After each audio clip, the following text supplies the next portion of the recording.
इस वीडियो को लाइक करें, हमारे चैनल को सब्सक्राइब करें, बेल आइकन जरूर प्रेस करें हमारी न्यू वीडियो सबसे पहले देखने के लिए। हजरत खदीजा के बाद आप सल्लल्लाहु अलैहि वसल्लम ने किससे निकाह किया था?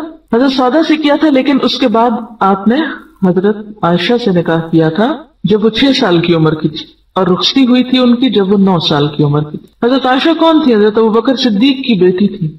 जिस तरह अल्लाह ताला ने हजरत मरियम के पास फरिश्ता भेजा था और उसने आके खुशखबरी दी थी, ऐ मरियम अल्लाह ने तुझको चुन लिया, इसी तरह नबी सल्लल्लाहु अलैहि वसल्लम को ख्वाब में दिखाया गया था। जिब्रील अलैहिस्सलाम हजरत आयशा को रेशम में लपेटकर आपके सामने उन्होंने पेश किया था। ये अल्लाह के हुक्म से निकाह हुआ था। इसमें वो सारी खुराफात और बातें कि इतनी छोटी लड़की से शादी कर ली और फिर रुखसती हुई और ये क्या हुआ और क्यों हुआ, इसमें हजरत आयशा की रजामंदी भी शामिल है, अल्लाह ताला की तरफ से हुक्म भी है, जिब्रील अलैहिस्सलाम आपको दिखा भी रहे हैं। ये सब अल्लाह का फैसला है। और 9 साल की उम्र में वो इतनी मिच्योर है कि बड़ी बड़ी उम्र रसीदा खवातीन को पीछे छोड़ जाती हैं इल्म हिकमत में।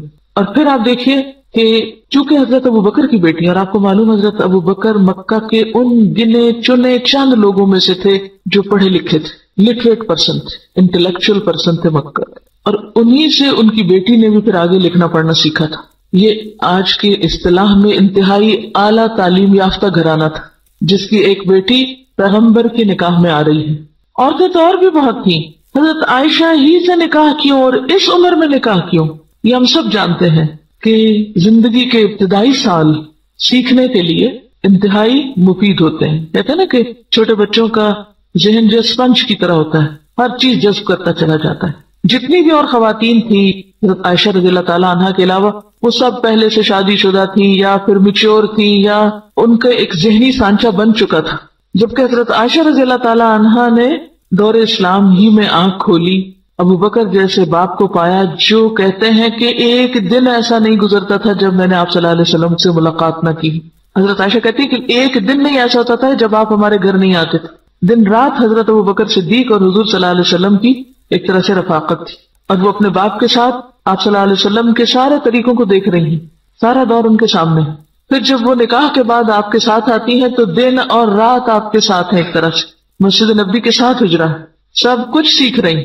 जब एक जहन एक खास तरह से बन जाता है, फिर उसको तोड़ के डीकंडीशनिंग उसकी करके फिर उसको कुछ सिखाना मुश्किल होता है। और एक बच्चा एक खास अंदाज में बचपन से ही सीखता चला जाता है, तो जितना वो याद रख सकता है, जितना वो महफूज कर सकता है, और फिर सिर्फ दिन को नहीं रात को भी तहज्जुद के वक्त, जैसे एक हदीस में आते हैं हजरत आयशा कहती हैं कि आप सल्लल्लाहु अलैहि वसल्लम फजर की सुन्नतों के बाद अगर मैं जाग रही होती थी तो मुझसे बात कर लेते थे, अगर मैं नहीं जागती थी तो फिर आप लेट जाया करते थे।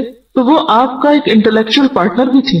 कितनी बेशुमार हदीस है जिसमें हजरत आयशा रज़ियल्लाहु ताला अन्हा सवाल कर रही हैं, क्वेश्चंस कर रही हैं, और फिर लोग हैरान होते थे कि आपके पास इतना इल्म कहाँ से आया। वो सब कुछ उन्होंने कुछ अपने वालिद से सीखा था और कुछ आप सल्लल्लाहु अलैहि वसल्लम से, और कुछ उन लोगों से जो आपके पास आया करते थे, मुख्तलिफ तरह के वफद वगैरह।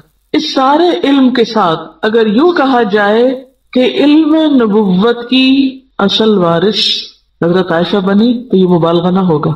मर्द हजरात को भी आपसे सीखने का मौका मिला, लेकिन उतने मौके नहीं मिले जितने हजरत आयशा रज़ियल्लाहु ताला अन्हा को मिले, जो दिन रात आपसे सीखती थी।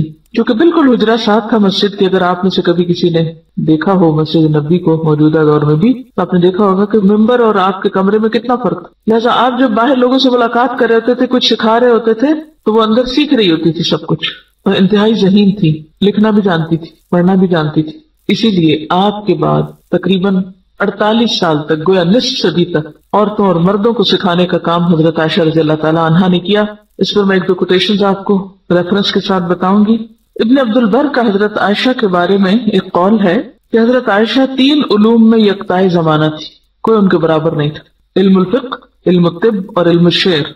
फिक्र पता है दीन की समझ, वो खास फुरुआत का इल्म नहीं, यहाँ दीन की समझ का माना। तिब और शेर, लोगों को हजरत आयशा की वाकफियत शेर और अदब से कहीं ज्यादा उनकी तिब्बी मालूमात पे हैरत होती थी। इब्ने अबी मुलैका ने आपसे कहा कि आपकी शायरी पर हमें ताज्जुब नहीं होता, आपकी शायरी पे हमें ताज्जुब नहीं होता, क्योंकि आप हजरत अबू बकर की बेटी, और ये उनका अदबी ज़ौक़ था तो वो आपने उनसे लिया, जिनकी फसाहत और बलागत मानी हुई थी। लेकिन तिब आपने कहाँ से सीख ली? इतनी तिब्बी चीजें आपको कहाँ से मालूम है? जवाब दिया कि हुजूर सल्लल्लाहु अलैहि वसल्लम को जब कोई تکلیف لاحق ہوتی تو باہر سے حاضر ہونے والے وفود اس کا علاج بتاتے تو میں اس کو یاد کر لیتی تھی۔ آپ کی حساب دانی کا یہ حال تھا کہ اکابر صحابہ آپ سے میراث کے مسائل دریافت کرتے تھے، بہترین میتھمیٹیشین بھی تھی۔ حضرت ابو موسیٰ اشعری، نام سنا ہو؟ صحابی ہے نا، یہ بہت فقیہ اور عالم صحابی ہیں۔ حضرت عائشہ کے علم و فضل کے متعلق اپنا اور اپنے جیسے دوسرے ساتھیوں کا تجربہ بیان کرتے ہیں، لکھتے ہیں ہم اصحاب رسول کو جب کبھی کسی حدیث کے معاملے میں کوئی مشکل پیش آئی اور ہم نے اس سلسلے میں حضرت عائشہ سے دریافت کیا تو دیکھا کہ ان کو اس کے متعلق علم ضرور ہے، یعنی جہاں ہمیں مشکل پیش آتی صحابہ کرام کو، اور یہ ابو موسیٰ اشعری تو خود ایک عالم ہے، وہ کہتے جب ہمیں مشکل پیش آتی تو ہم حضرت عائشہ کے پاس چلے جاتے اور وہاں سے ہمیں جواب مل جاتا۔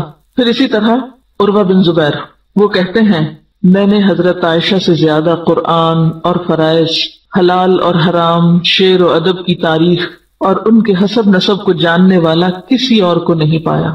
پھر اسی طرح عائشہ بنت طلحہ کی روایت کے مطابق کان الناس یأتونہا من کل مصر، کہ لوگ حضرت عائشہ کے پاس ہر شہر اور علاقے سے فیض یاب ہونے کے لیے آیا کرتے تھے، یعنی صحیح معنوں میں نبی صلی اللہ علیہ وسلم کے علم کی وارث ہیں کہ جن سے پھر مختلف علاقوں اور شہروں سے لوگ آ کے سیکھتے تھے۔ ابن القیم الجوزی لکھتے ہیں کہ صحابہ کرام میں اگر کسی چیز پر اختلاف ہوتا تو امہات المومنین میں سے کوئی نبی صلی اللہ علیہ وسلم سے اس سلسلے میں کوئی حدیث بیان کرتا تو وہ اس کو فوراً قبول کر لیتے اور اپنے تمام اختلافات کو چھوڑ کر اس کی طرف رجوع کرتے۔ مروان کو ایک مسئلہ معلوم کرنا تھا تو کہتا ہے جب ہمارے درمیان ازواج مطہرات موجود ہیں تو کسی دوسرے سے کیوں اور کس لیے دریافت کریں، یعنی جتنا ان کے پاس علم ہے اوروں کے پاس تو نہیں۔